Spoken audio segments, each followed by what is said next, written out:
matibay, pulido at hindi tinipid na materyales, guys, dito nyo lang yan mapatatagpuan sa amin. So ito ay for pick up na to for ngayon na hinihintay lang natin yung Lalamove. Tingnan nyo guys, so lahat ng dugtungan niya naka full wheel tayo, wala kayong butas na makikita.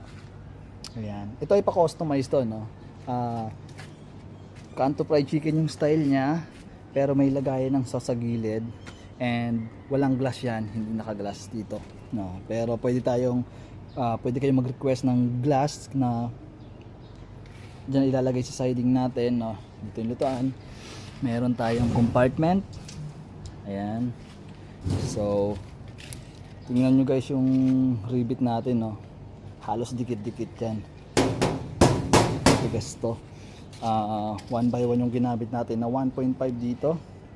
So may gulong, ayan, and mayroon din siyang bubong. So yun lang, have a good day and God bless sir sa iyong bagong business. Thank you po.